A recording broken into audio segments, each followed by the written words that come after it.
to get paid.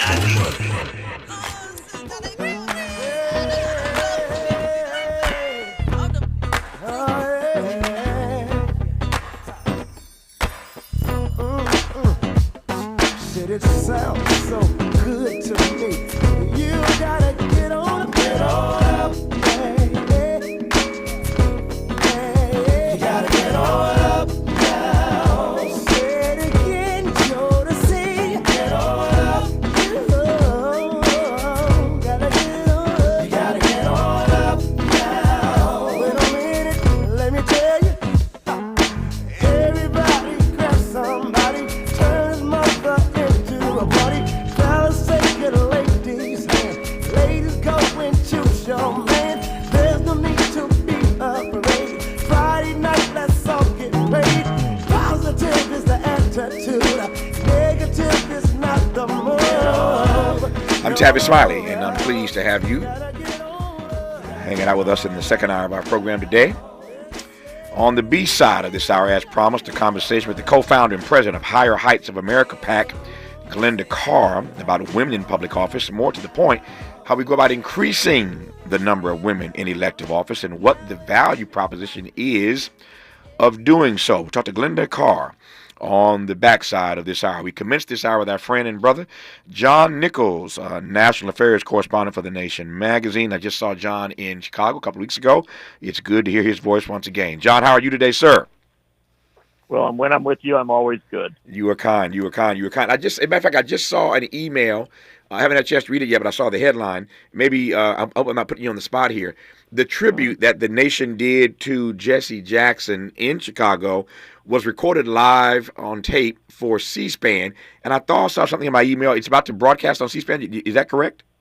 Yes, I think it's going to be on Friday evening at, I think if I'm right, 10 o'clock Eastern. And we're excited about that because it was just a great event. You had Reverend Al Sharpton, Bernie Sanders, all sorts of members of Congress, people like Barbara Lee, Maxine Waters, Al Green, and Ro Khanna. I could keep going on down the list. Lots of activists, the new president of SEIU. And so it was just a great event. The only thing missing was you, brother, and you got stuck on an airplane. Yeah, I got stuck on an airplane, but it was an amazing rundown. Cornel West spoke that night, of course, as well. So it was an amazing list of speakers who are offering all kinds of tributes to Jesse Jackson. We talked about this with John in Chicago. Katrina Vandenhoover was on this program some days ago. We mentioned it briefly with Katrina, but for those who want to watch this tribute to Jesse Jackson, every one of us at some point has to do that dance with mortality, and Jesse is doing that dance now. It is it's sad and tragic in some ways, obviously, to see one who was one of the greatest orators of his generation be silenced now by Parkinson's, and so he does not speak at this affair because that's the phase of this disease that he's in now. He's not doing any public speaking anymore, but to just watch the love on his face. Many of you saw him. Mm-hmm. Most of you saw him when I'm so glad they had him come on stage at the DNC, and the audience gave him a huge ovation when they rolled him out in that wheelchair on stage, and you could see his energy, the smile on his face, his thumb up in the air, and so his mind is still as sharp as ever. He just can't get the words out like he used to, and it's always hard to see somebody who was such a great orator not be able to get it out.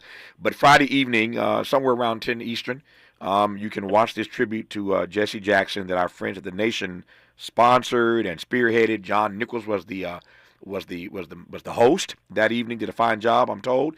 So I'll be watching Friday night to see what I missed in Chicago. Man, I can't wait to see it. Well, the only thing I'll add to your very wise and good comments there is that I get a chance to talk to the Reverend pretty often. Yeah. And I can tell you that while he can't give a big speech, he continues to have some of the deepest insight, and he can communicate.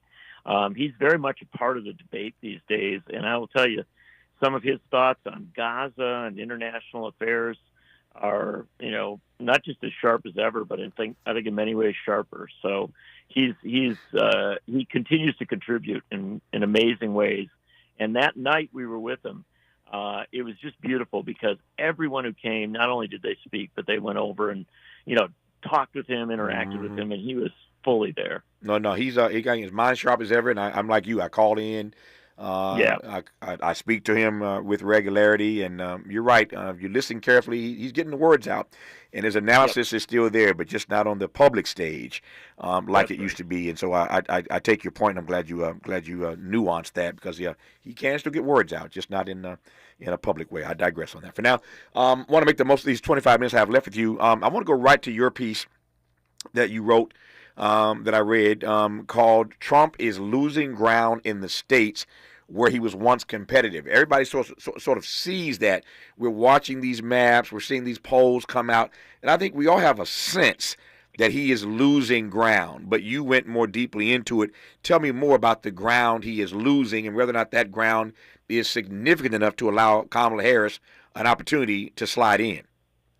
Yeah, I think that we'll get to the heart of the matter and say, yes, I think there is a real opportunity that Kamala Harris can slide in and maybe even do better than that. None of this is guaranteed, because you have been around almost as long as I. And as a result, you know that there have been Septembers where Democrats were doing really well, only to have November where they didn't do so well. That's right? Yep. So we take this all with a grain of salt. But here's what I think is important to understand. It's a real measure of where we're at politically. It's hardcore politics. In July, after Joe Biden's miserable debate performance, and it was just a tragic performance, after that bad performance, as he was really struggling to maintain his candidacy, and Trump was kind of going from strength to strength, there was a point where a number of pretty Democratic states started to seem very vulnerable. States like New Mexico, even New Jersey and Virginia, you started to see polls that were just a few points difference, and it looked like Trump could be competitive. You also saw in somewhat more swing states, places like New Hampshire, where Trump was actually looking to take the lead. And all of that has evaporated since Kamala Harris came on. Now we've got polls out of New Mexico that show Harris with a 10-point lead. New Jersey, which is one state they were talking about, is now completely, there's no question Democrats are going to pull it there. Virginia's looking very good. New Hampshire, which, Trump was still putting real energy into just a few days ago. Now you're looking at polls that show pretty wide margin for Harris, and a situation where the Trump people look to be at least quietly pulling out. I mention all that because that narrows Trump's map. Right? His map gets smaller. At the same time, states that in July, just 2 months ago, weren't even thought of as competitive. Places like, to be honest, North Carolina was not thought of as a place where Biden was likely to win it. And Georgia was looking to be trending toward the Republicans. Florida wasn't even thought to be possible. All of those are now states where Harris is fully competitive. She's clearly in a tie, basically, or maybe a point ahead, a point behind in North Carolina and Georgia. And in Florida, there's a new Florida Atlantic University poll that puts Harris within 3 points of Trump there. Hold that thought, John Nichols. We'll pick up on Florida and circle back to the other states that John just mentioned. The takeaway is that Trump is losing ground in the states where he was once competitive. That is the title of the recent piece by John Nichols of The Nation magazine. More with him about that and more when we come forward on Tavis Smiley. Hope, agency, dignity. This is Tavis Smiley. Can you dig it? Come on! Tavis Smiley's new book, The Covenant with Black America, 20 years later, is now on sale everywhere. This classic text shot to #1 on the New York Times bestsellers list almost 2 decades ago. If you have the original book, you will surely want to get this 20th anniversary edition with powerful new contributions from today's leading voices. This 20th anniversary edition presents a compelling blend of historical insights and contemporary urgency in this critical and unprecedented election year. Get your copy of The Covenant with Black America 20 years later today.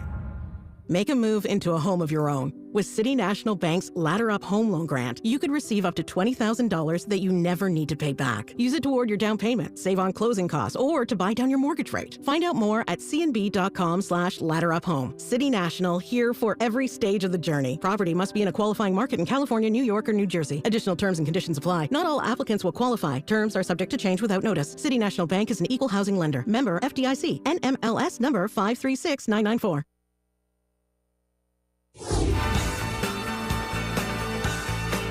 Asthma Peak Week is almost here, September 15th through 21st, and it's time to pay attention. Peak Week is a critical time of the year for asthma flare-ups and can lead to hospitalization. Did you know that Black Americans are approximately 5 times more likely than white Americans to be hospitalized for asthma? Stay aware, have a plan, and spread the word on Asthma Peak Week. For more active asthma care tips, visit luma-edu.com. This message is brought to you by Amgen and AstraZeneca. This is the story of the one. As a facility technician installing a new welding station, he knows getting the ventilation right is critical for safety. That's why when questions arise, there's Grainger. Grainger offers detailed technical product information online at his fingertips, so it's easy to find what he needs. Because when it comes to safety, having answers means he and his people can breathe a little easier. Call, click Grainger.com, or just stop by. Grainger, for the ones who get it done. You've got a pecto predicament, Beach Bum. Hey, we're heading down to the beach. You coming? Yeah, Dad. You coming? I had a little too much to eat at the resort buffet. I need a minute. Oh, you overdid it. And now your beach vacation is giving you belly waves. Undo it with Pepto. When you have nausea, heartburn, indigestion, upset stomach, diarrhea. Pepto Chewables provide fast 5-symptom relief so you can get back to making memories. Let's go, Dad! When you overdo it, undo it with Pepto. Use as directed. Keep out of reach of children. Sometimes he fails at fitting in, but we're okay with that. You're inside the Tavis Smiley Show. You are indeed with the National Affairs Correspondent for the Nation, John Nichols, was discussing his most recent piece about Trump losing ground in these states where he was once competitive. There are a few things I want to ask. You kind of gave us a good sense of the map and the places where Kamala's competitive. I want to come back to Florida right quick, though. That is significant for her to be. All these things are impressive, but it is really significant for her to be within the margin of error, John, in Florida. Mm-hmm. If that can happen, yeah, right. If Florida comes into play, that's sort of a rewriting of our recent history, right? Mm-hmm. Because after 2000, Florida became sort of the center of gravity, right? It's a place we all look at as a spot for competitive races. Now, Obama was competitive there, did well, but Democrats otherwise have had a pretty rough streak in Florida for a long time. If Kamala Harris can get that back into a battleground state status, that does two things. Number one, it does give her the potential to win a very big state with a lot of electoral votes, probably securing a victory right there in combination with some of the others. The other thing it does, though, is it forces Donald Trump to campaign in a place where, frankly, he didn't think he was going to have to campaign that much. Yeah. It shifts his schedule. Yeah. So part of what your piece goes into, which I find really fascinating, I've been sort of noodling this myself, but you go right at it, though, and that is this notion that Trump, even still, it's one thing to be thrown off your square the first couple of weeks maybe, but Trump still has not figured out how to run against Kamala Harris, and that is in part what's allowing her to secure these states where Biden was in trouble. But how do you read that? How do you read? I mean, again, it's only been 6 weeks, 7 weeks, something like that. But my point is that from the moment that Joe Biden passed this baton, Trump was thrown off his square. Again, I get it, but he has not recovered. He has not yet figured out how to effectively run against her. He's tried a bunch of things, as we all know. He's tried a bunch of nicknames and tried different strategies. Nothing is sticking. But how do you read that this guy has not yet figured out how to run against her? Well, first off, let's note how rare this is, because Trump usually does figure it out. Oh, yeah. Whether you like him or not, he is very, very good at kind of, sussing out the situation he's in, focusing like a laser beam on his opponent and figuring out how to go after that person. That's what he did back in 2016 in the Republican primaries. That's right. That's what he did to Hillary Clinton. Mm-hmm. And that's what he did to Paul Ryan. It's how he, all sorts of people within the Republican Party, how he reshaped the party. So he's generally good at this, but somehow Harris has thrown him way off. And I think it has something to do with the fact that Trump really does see political parties as cults of personality, i.e., if you're the top guy in the party, you're it, and everything revolves around you. That's what he's sought to make happen in the Republican Party, and I think he really assumed that that's what Biden would do in the Democratic Party. And so when Biden chose to stand down, as difficult as it was, that was something Trump never imagined. I don't think he could ever wrap his head around that. He was sure he was going to run against Trump. Suddenly, he's running against Harris, and Harris is doing something that is, I think, sort of shocking to Trump, and that is she isn't paying that much attention to him. Mm-hmm. She is, she has her line on him, how she's going to prosecute him and, all that and stuff. But the fact of the matter is she's going out there and running a very, frankly, stealing a word from the convention, joyful campaign, right? Going all over the country, giving strong speeches about labor, giving strong speeches about a variety of issues. And even if she's imperfect, even if she stumbles, right?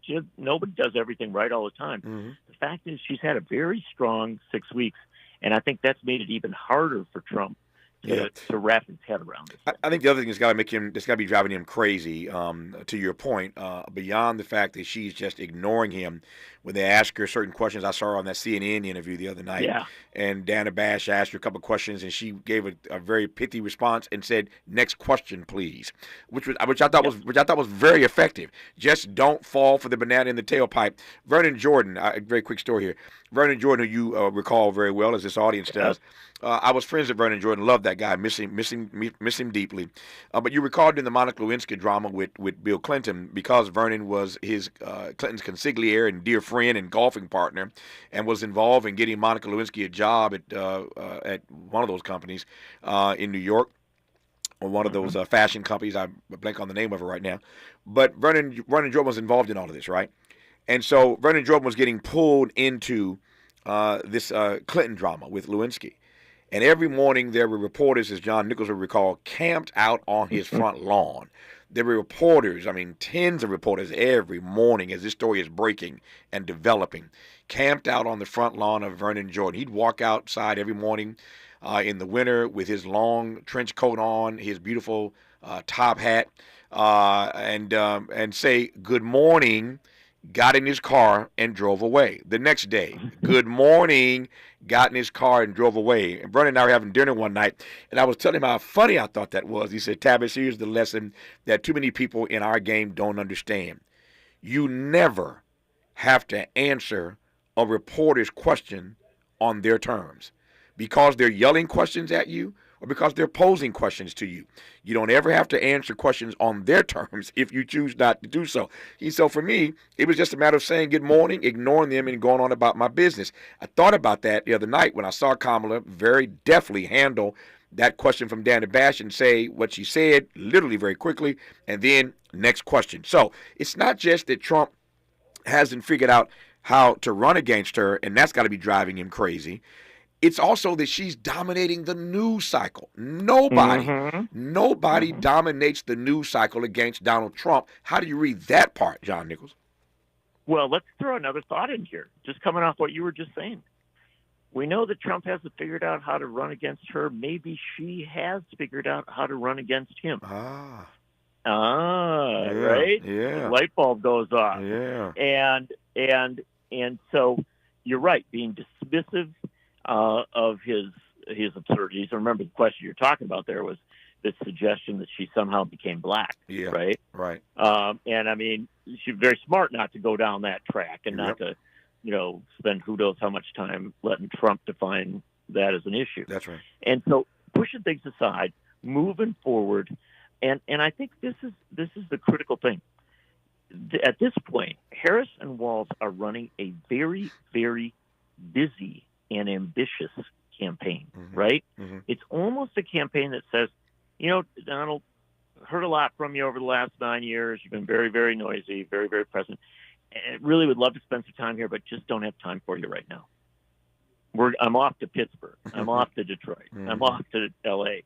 And you'll note that on Labor Day, which just blew my mind, because remember, these are campaigns that are competing, especially for the votes of blue-collar workers, right, of working-class Americans, multiracial, multi-ethnic, both campaigns saying that they've got some kind of way in, right? Well, Harris went to Detroit and to Pittsburgh, had Biden with her in Pittsburgh. Walz went to Milwaukee, up to Minneapolis. They had other people arrayed across the country. Trump, on Labor Day, sent out one tweet. He wasn't out there. And so it's a real shift here politically, where a couple months ago, if you and I were talking, you said, well, who is the most active candidate? We both would have said Trump. Sure. No question. Now, ask yourself, who's the most active candidate? Yeah. I think that Kamala's strategy of essentially sort of ignoring him to the extent she can. We've got this debate coming up September 10th. I'll ask you about that in a few moments here. But to the extent she can, she's just sort of ignoring him. That strategy for me is instructive and informative for our friends in the mainstream news media. Now, I'm not, you see where I'm going here, John. I'm not naive, as I say all the time. I'm not stuck on stupid. I get that a guy who was president, who's running for president again, who's the nominee of his party, cannot be ignored by the mainstream media. But the media has done a horrible job. I'm talking now about the corporate media, has done a horrible job for the last years of over-covering Donald Trump. And say, for example, under-covering a guy like Bernie Sanders. And Kamala has shown that when you sort of ignore this guy, when you don't make him the center every day of the news cycle, look what happens. Look what happens. That's my read, John. What's yours? Yeah, my read the same as yours, brother. I think that really the history of the last decade has been nobody's been able to crack the kind of obsession of media with Donald Trump, right? And I'm not saying Kamala Harris has succeeded in doing it yet. This is still an open experiment, Sure. but she's at least cracked it for a while. Yep. And we're going into this debate, and they are going into this debate as equals. That is a big deal, right? Because if it was Trump versus Biden, they wouldn't be going in as equals. Biden's a better man, no question of that. But the notion that Biden would go in there, with the strength that Trump would bring in, it's a little hard to sell. With Harris, you're looking at and you're saying, and by the way, I don't mean just physical strength. I'm talking political. Of course. With Harris going into this debate, she has got good poll numbers, getting better. She's got a track record of moving across this country incredibly rapidly, going all over the place, and she just came off a very successful convention. Right. Not that she doesn't have problems, not that she doesn't have challenges, not that it will be easy, but the notion that she goes in there with some confidence, and Trump, I think, goes in there with a little less confidence. And so that makes that debate very different. No, it does make it different. And here's what my concern is. I never was one of those persons who believed, and you've heard me say it before, that Kamala's going to clean his clock, the prosecutor versus the felon. We love these tropes. We love these one-liners. You ain't gonna roll over Donald Trump. He ain't gonna let that happen. No. So I told people, put down the crack pipe. If you think she's gonna roll over him, it's not gonna happen. And we're putting such high expectations on her that nobody can meet, quite frankly, in any debate. So I think we need to tone that down, tamp that down, let it be what it's gonna be. And like most prize fights, they typically don't measure up to all the hype anyway, no matter how good the fight might be. But here's my concern: desperate people do desperate things. And Donald Trump right now is desperate. It is that state of desperation that makes me wonder whether or not this debate may be as bad for him as it was for Joe Biden. I mean, when you're that desperate, anything is liable to be said or done, and I don't know that he can husband himself.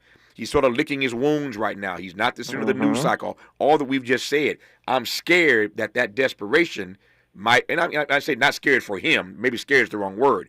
I am concerned that desperation might lead him to do something or say something that would be completely off the charts and out of bounds.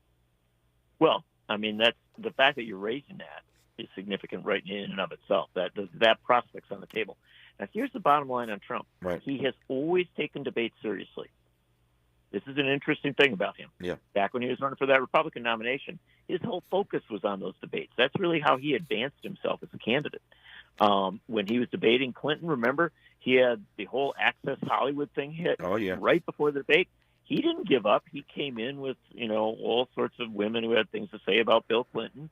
And, he instead of surrendering, he actually kind of energized himself. He went harder into those debates. But in 2020, when the debates with Biden, he wasn't quite on top of it. He was trying to overtalk Biden. I think he assumed he was so much stronger than Biden that he kind of missed his mark. And I think that helped Biden. Now we come into this debate, and it is pretty clear. You tell me what you think. I think he doesn't know what to think about Kamala Harris, but I don't think he respects her. Yep. No, I don't think he does. Nope, and I agree. So as a result, it's in a case where you're debating somebody you don't respect, that you are most likely to say the dumbest, most damaging thing. And that may be. If Kamala Harris is ready for that's that, right. There you go. There you go. That's it. This may be to her advantage. The question is whether or not she can take advantage of it when it happens. In that moment, when it happens, can you pounce? Can you take advantage, or either pounce or pull back, depending on what it is? Sometimes there's nothing to say. Just let him stew in it, man. It all depends on what it is and how he does it, but I hope she's ready for that moment. I've got 1 minute left here. There are some Democrats, you saw these stories I did some days ago, advising the Harris-Walz campaign, her particularly, to focus on his character and to not focus on policy. I don't like that advice, but that's just me. What say you? Oh, man, I'm 100% with you. Yeah. Do not. Remember, don't make this race about Donald Trump. Yep. Make Donald Trump the past. Make this race about the future. That's the key for Harris if she wants to be smart. And I think she is very smart. I've interviewed her, and I'm struck by how sharp she is. Yep. But I will tell you this. She needs to be talking about, A, what she's going to do that's a little different and better than what Biden did, right? You got to give people more. That's right. And B, she has to be laser focused on that economy. The fact of the matter is that it's economics that still define an awful lot of our politics in this country. And she's got to clearly own that issue. She doesn't own it yet. She's working on it. But, I mean, if she gets dragged over into personality debates with Trump, that's what you want. No, I think you're right. Bad advice. Hope she doesn't follow that advice. National Affairs correspondent for The Nation, John Nichols. His latest piece is called "Trump is Losing Ground in the States Where He Was Once Competitive." John, good to have you on. We'll do it again, my friend. All the best to you, sir. Same with you. Thanks for having me on, brother. My friend, I appreciate you. More of Tavis Smiley when we come forward. What's your quarrel with the world? You're listening to Tavis Smiley. Paid for by government.com. Did you know? The United States Mint has issued a new Morgan silver dollar coin in proof condition for the first time. Not only that, they are also minted in 99.9% pure silver for the first time ever in history. Coin experts are calling this an amazing opportunity for anyone that knows the enduring popularity of Morgans. But you must hurry. Only 400,000 of these legal tender silver dollars were issued. These first ever Morgan silver dollars are brand new with stunning mirror-like finish, minted by the iconic San Francisco Mint. Call now and you're guaranteed a new first ever 99.9% pure silver proof Morgan dollar. To learn more, call 1-800-973-9717. If you order now, you will receive a free coin collector bonus pack, a $25 value, free with every order. Call 1-800-973-9717 now to secure your new Morgan silver dollars before they are gone. That's 1-800-973-9717. Thank you for joining us, everyone. I'm Mike Moore. Now here's the latest from the Black Information Network. President Biden is speaking out after a deadly shooting in Georgia.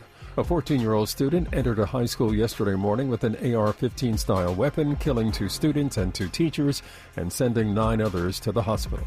Donald Trump is making another attempt to delay the sentencing in his hush money trial. The former president was convicted on 34 counts of falsifying business records to hide hush money payments he made during the 2016 election.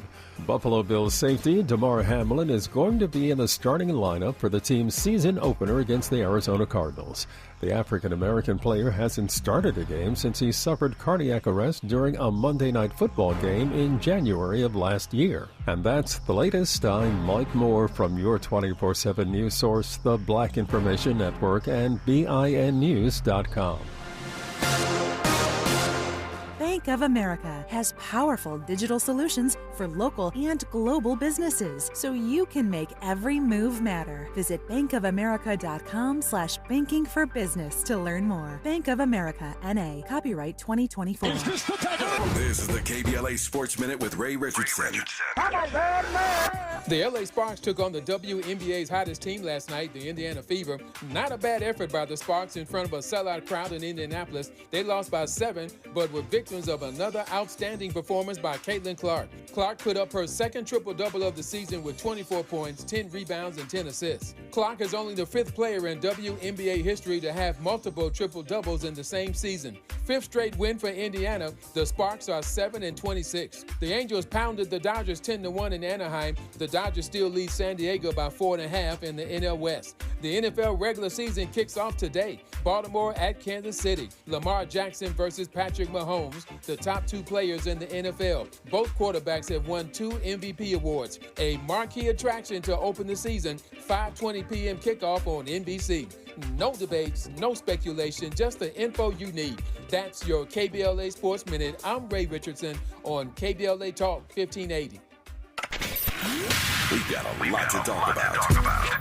Hey there, it's Karen. And I'm Ernest. We're the co-hosts of Food for Thought with Karen and Ernest here on KBLA Talk 1580. Make sure you check us out Saturdays at 8 p.m. And our rebroadcast happens on Sundays at 7 p.m. We'll be talking about the art of dining. We'll be giving food tips, talking to sommeliers, chefs, concierges, all the food influencers. Everything food, everything dining. And sometimes with some of our friends just hanging out and talking food. And when you listen to our show, we have a segment called Hot Dishes. Sometimes unpopular opinions, but we said what we said and we meant what we meant. Also, we do food reviews with who's hot and who's not. Yeah, you make sure you guys check out Food for Thought with Karen and Ernest here on KBLA. We've got a lot to talk about. Unapologetically progressive. KBLA Talk 1580. We've got your black.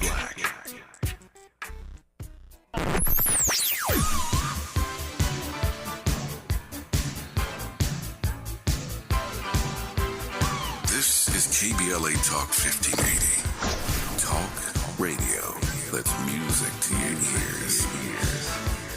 We're unapologetically progressive. KBLA Talk 1580. Think It Up is an initiative to activate student-powered, teacher-led learning projects.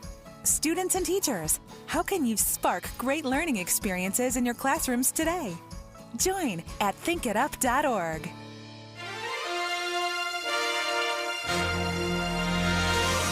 The moment we've all been waiting for has finally arrived.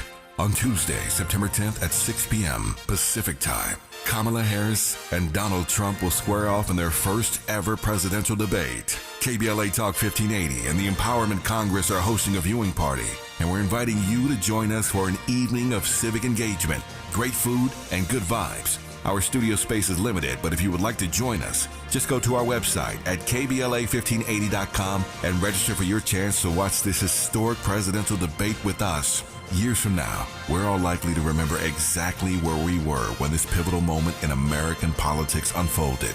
So, register for your chance to join us by going to KBLA1580.com right now. At KBLA Talk 1580, we've got your black.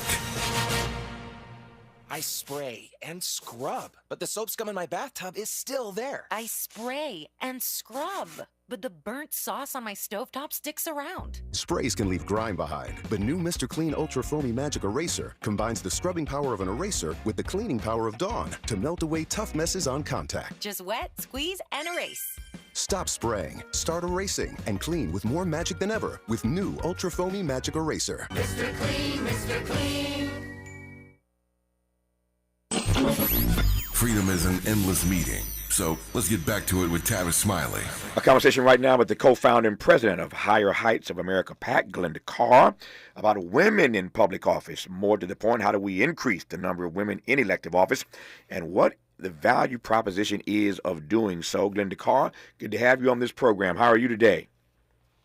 Pretty good in yourself. I'm doing well. If I complained, I'd be an ingrate. So I'm glad to have you on for this conversation. So talk to me about the work of Higher Heights of America PAC. Just tell me about that part first. Sure. So Higher Heights for America was born out of a Brooklyn cafe, frankly, having conversation and coffee with a girlfriend, Kimberly, Pillar, Allen, and I, in 2011. After the 2010 midterm elections, two black women working in New York politics came together and, you know, as you know, sometimes we get together to complain, and certainly we were complaining about the state of our politics at that moment. Who knew that was just the preamble of the direction of the country? Mm-hmm. And one of the things we found is we often found ourselves as Black women in our late 30s being oftentimes the only Black woman in a room.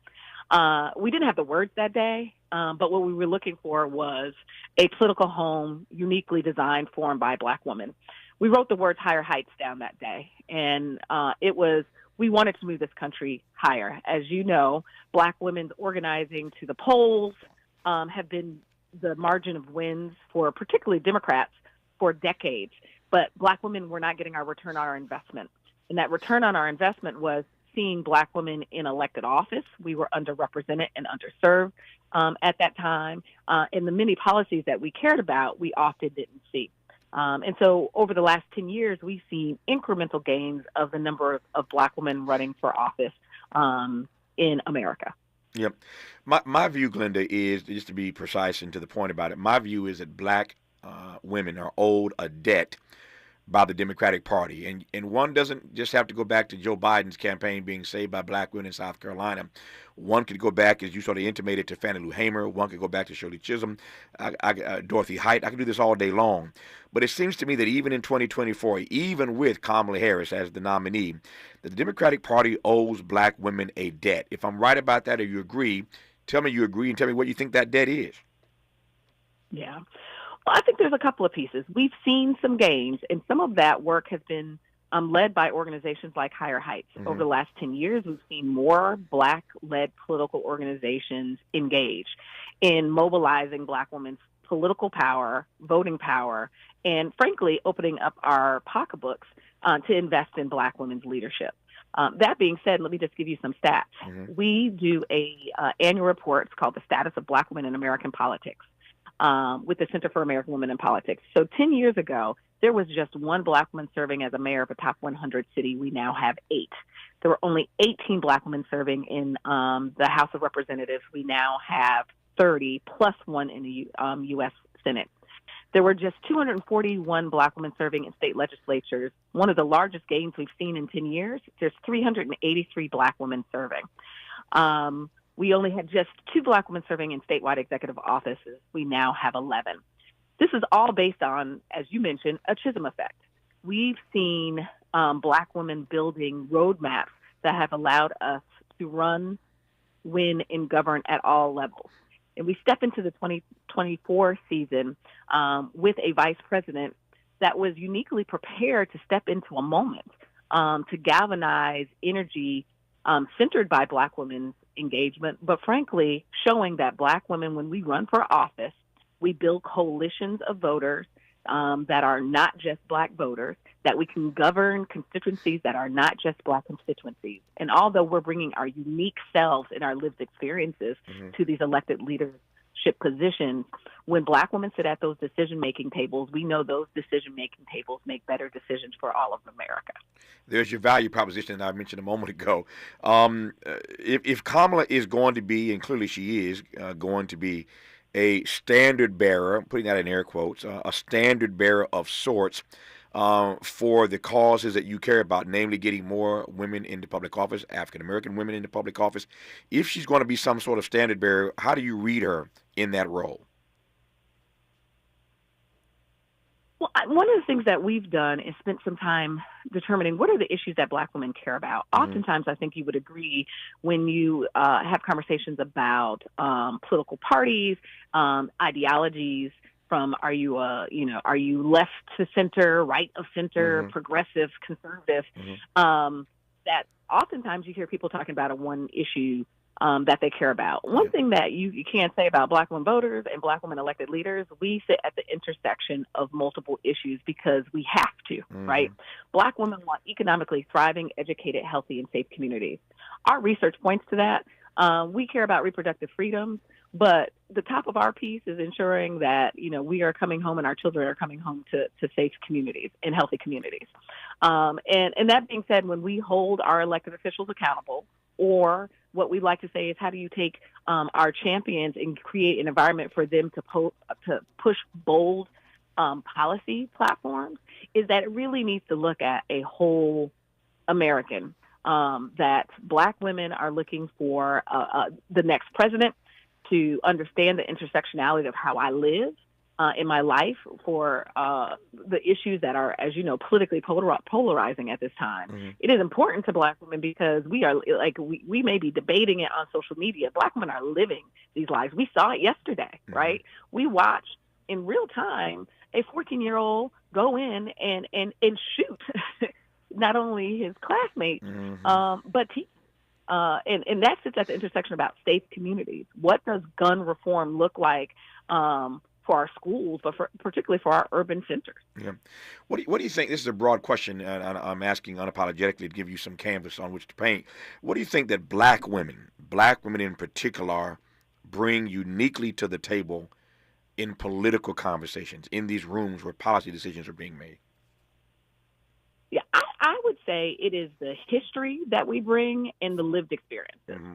One of the things that you will see is a Congresswoman, Lauren Underwood, who represents a rural suburban district right outside of Chicago, is a registered nurse. So I will start with the origin of oftentimes the reason why women, and particularly Black women, run for office. They come from different backgrounds than our white counterparts. Mm-hmm. And I'll use the 2018 election cycle as an example since I mentioned Lauren Underwood. In 2018, the largest class of Black women was elected. It was 5 Black women that entered that Congress together. It was Lauren Underwood, who's a registered nurse and a public health professional, Johanna Hayes from Connecticut, who was a public school teacher, in fact, the teacher of the year in 2016. Mm-hmm. Ayanna Presley, who was a sexual assault survivor from Massachusetts, who was also a city council member. Ilhan Omar from Minnesota, who's a Somalian refugee. Lucy McBath from Georgia, who was the mother of a slain Black boy who was gunned down on Thanksgiving evening. Those 5 Black women stepped into a global pandemic. And who better to serve and sit at a decision-making table when we were figuring out how to educate our young people at home in an equitable way than a teacher?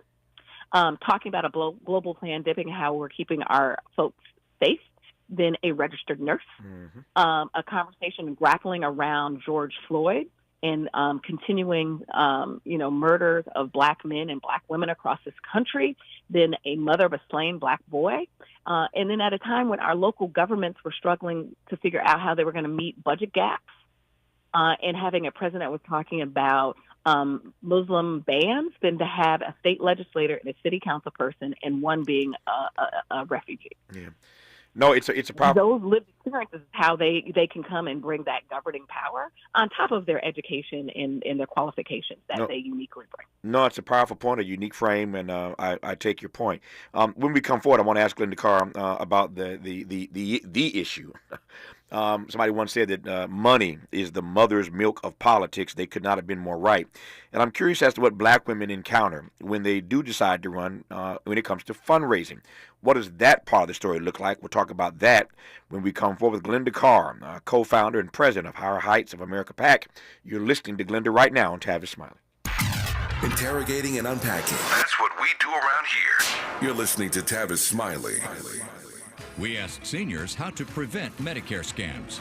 My best advice, if you get a phone call, do not talk to the person. These people are well trained. Don't talk to them. They don't know me. They're just trying to scam me. Don't be fooled. Hang up. Just hang up. Never give out your Medicare number. They're going to get your number to put in a false claim. If I get a call from someone, I don't pick up the phone. And should I pick up the phone and they ask for information, then I hang up. How do you detect Medicare fraud? Just like I check my credit card statements, I check my Medicare statements monthly. Scammers can get a hold of your number, order medical devices through your account, and you're not even going to know about it if you don't look at your statement. Check your statement every month. If you get your statement and you see something that you know you did not have done, you report it. Call your Senior Medicare Patrol. To report Medicare fraud, call the Senior Medicare Patrol at 855-613-7080. I occasionally have nerve discomfort in my hands, so the things I love to do... Let's play something, Grandma.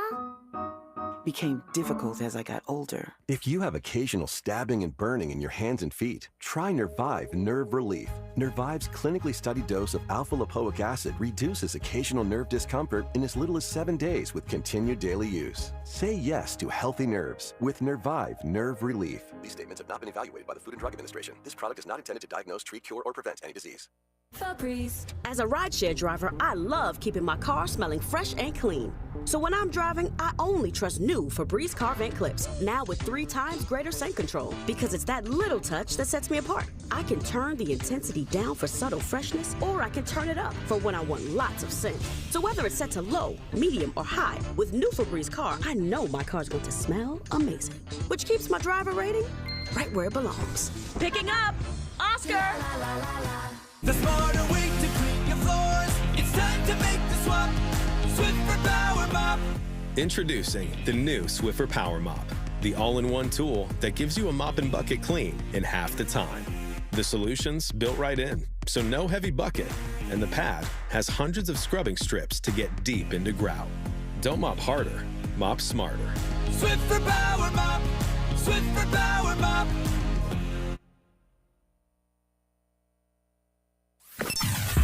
Sometimes he fails at fitting in, but we're okay with that. You're inside the Tavis Smiley Show. It is one thing, Glenda Carr, to encourage more black women to run for office. Indeed, we should. Indeed, you do every day.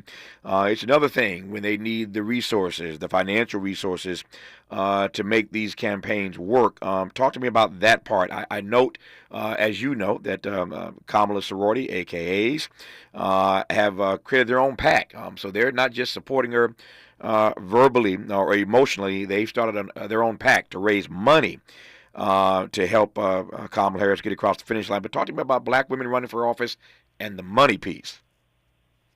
Yeah, so research has pointed to over the last 10 years that women, and particularly black women, face several barriers. One of them is navigating the political process. I think the work of Higher Heights and Collective PAC and Black PAC and many of the other black organizations that have been focused on that have seen, that we've been able to chip away at that barrier.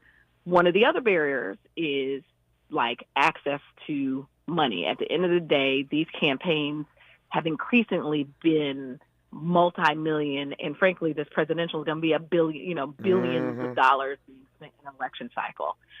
It doesn't take a lot of money to support a candidate. And so part of the work of Higher Heights, right, we are a national network of black women and allies, and we help to recruit, train, and support black women to run for office. And then we mobilize black women to volunteer, open up their pocketbooks, to donate, and to raise and amplify their candidacies through our social networks. Oftentimes, black women candidates get less money, frankly, from our black male candidates. Like our black male candidates outraise black women. We've seen incremental gains. You would say one of the other places we've seen is a Stacey Abrams was a fundraising machine, which she ran for governor first time and a second time. But most of our candidates struggle with raising money. And so we want to inspire your listeners to say, black women are an economic might in this democracy. We control most of the money, if not all our money coming outside of our households, right? We spend trillions, we help to move trillions of black dollars in this economy. We also, regardless of our wages, actually give about 25% of our money to philanthropic endeavors, mostly religious, right? We are tithers. Yep. We give to our local communication, our local organizations. What we're trying to inspire is how do we take that economic might and that voting might and combine them? Imagine 1 million black women giving just $3 a day. $3 a month to candidates that inspire you up and down the ballot. So if you've never given a political contribution, find a candidate that inspires you. It may be right now everyone's talking about a Kamala Harris, and we've seen first-time donations skyrocket, but it could be the sister that's running for school board that lives next door to you. Make a political budget. It may be $5 in this election cycle. It might be $100. I pushed myself this election cycle to be more intentional about supporting black women. It is hard to be an elected leader. And we want to inspire and encourage black women to step out and to lead our communities, but then we also need to support them with their time, with our time, talent, and treasure. When we come forward in our remaining moments with Glenda Carr, I want to ask her why. I got my own ideas, but I'm curious as to what she thinks. She's the expert. She's the one who runs Higher Heights. I'm curious as to why she thinks black male candidates still, in fact, outraise black female candidates. They control the purse strings in many of these households, to her point, and I couldn't agree more. So why is it that black male candidates for public office still dramatically outraise black female candidates for public office? We'll talk about that part in our remaining moments when we come forward on Tavis Smiley. For all the freedom-loving folk, this is Tavis Smiley. I feel like freedom.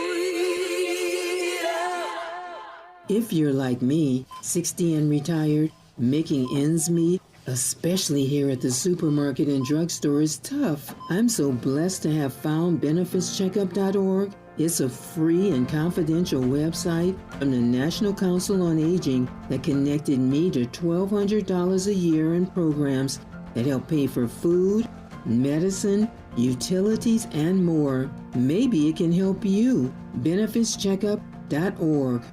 You know where you want to go in life, and City National Bank can help. City National knows the dedication it takes to build your vision for the future into a reality, and our team is here for you. We have a wide range of options to help, from personal savings accounts to interest-bearing money market savings accounts and more, all designed to help you get where you want to go. City National, here for every stage of the journey. Learn more at cnb.com. City National Bank is a subsidiary of Royal Bank of Canada, member FDIC.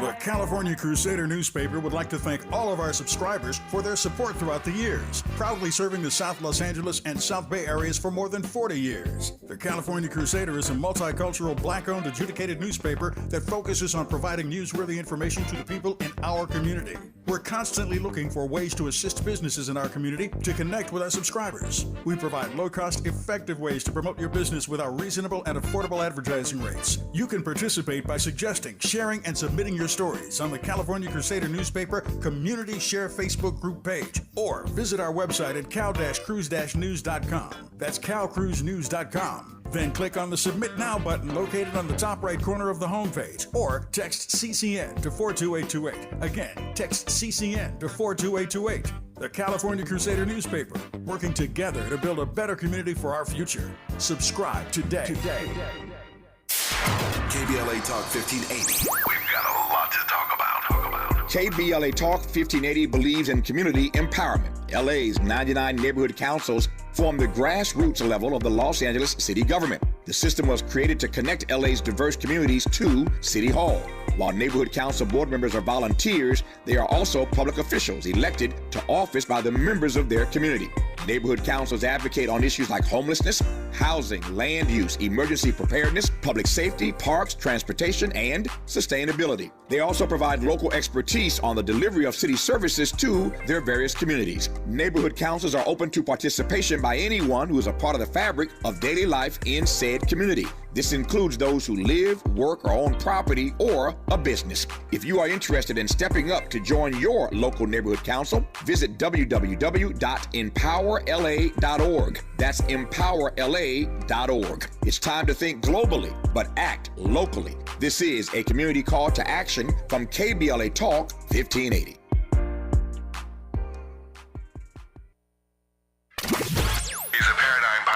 And the top-rated African-American talk show host in the nation, according to Talkers Magazine. You're tapped in with Tavis Smiley right now.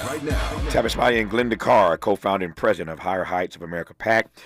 No naivete here, Glenda, but what's the research, or what's your gut, for that matter, tell you about why black male candidates for elective office still significantly outraise black female candidates for public office?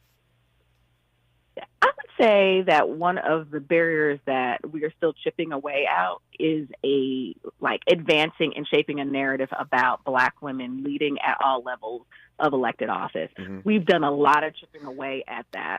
But as you know, there's a narrative which our whole frame has been around this Chisholm effect, right? Shirley Chisholm has built this moment.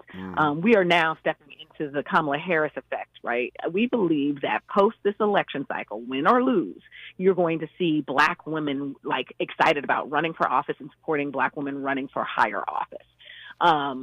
But at the end of the day, there has been a long-standing narrative that has been shaped around women and Black women candidates about their viability to be able to win. Mm-hmm. And when you start chipping away around people's thoughts about viability, it makes you go, do I want to give money? Is it a risky investment of my dollars? We're moving, and what you can see is the carrot stick continues to move. There's more Black women that are running. There's more Black women that are winning. And so you now started having conversations about mis and disinformation that swirls around Black women candidates, but also this notion, can she win? The difference between 2020 Kamala Harris running for president, right, and a 2024 was the political environment we lived in. She's obviously, as any leader, has grown and stretched as a leader. But fundamentally, as she's even said in her first interview, her core values and who she is hasn't changed. What's changed is the perception of her viability to win in this moment. Yeah. When all is said and done, my final question here with 60 seconds to go. She's not quite there yet. Is it your sense that when all is said and done, that Kamala will move beyond Barack Obama in the support that she receives specifically from Black women? Oh, absolutely. She has built a new blueprint. It has nothing to take away. I mean, one of the things, as you know, we do with African American is a comparison. Sure. She has created, you have this Shirley Chisholm blueprint, you have a Barack Obama blueprint, plus all of these local elections. Here's a woman, right, who has run and won on every level of government. She was a local elected official in California. She was a statewide executive as an attorney general. She was a federal elected official as a U.S. senator, and she ran on a presidential campaign. She's stepping in a moment that, frankly, as you know, is not being able to be contained. She's raised $400 million in 4 weeks. She's already surpassed all presidential campaigns that have raised that amount of money from grassroots individuals across this country. And so it is unique to her in the moment, but it will be the blueprint for Black candidates and Black women candidates moving forward on how you can galvanize a coalition of voters that are the foundation of that is centered with Black women organizing. I hope you're right, and I think you're right, that whether she wins or loses, more Black women will be energized to run for public office, and that would be a good thing. Her name is Glenda Carr. She's the co-founding president of Higher Heights of America PAC. Glenda, good to have you on. Thank you for your work and witness. All the best to you. Thank you. Thank you. More of Tavis Smiley when we come forward. KBLA 1580 Santa Monica. Thank you for joining us, everyone. I'm Mike Moore. Now here's the latest from the Black Information Network. President Biden is speaking out after a deadly shooting in Georgia. A 14-year-old student entered a high school yesterday morning with an AR-15 style weapon, killing 2 students and 2 teachers and sending 9 others to the hospital. Donald Trump is making another attempt to delay the sentencing in his hush money trial. The former president was convicted on 34 counts of falsifying business records to hide hush money payments he made during the 2016 election. Buffalo Bills safety Damar Hamlin is going to be in the starting lineup for the team's season opener against the Arizona Cardinals. The African-American player hasn't started a game since he suffered cardiac arrest during a Monday Night Football game in January of last year. And that's the latest. I'm Mike Moore from your 24/7 news source, the Black Information Network, and BINnews.com. Bank of America has powerful digital solutions for local and global businesses, so you can make every move matter. Visit bankofamerica.com/banking for business to learn more. Bank of America, N.A., copyright 2024. This is the KBLA Sports Minute with Ray Richardson. The LA Sparks took on the WNBA's hottest team last night, the Indiana Fever. Not a bad effort by the Sparks in front of a sellout crowd in Indianapolis. They lost by 7, but were victims of another outstanding performance by Caitlin Clark. Clark put up her second triple-double of the season with 24 points, 10 rebounds, and 10 assists. Clark is only the 5th player in WNBA history to have multiple triple-doubles in the same season. 5th straight win for Indiana. The Sparks are 7-26. The Angels pounded the Dodgers 10-1 in Anaheim. The Dodgers still lead. San Diego have won 2 MVP awards. A marquee attraction to open the season. 520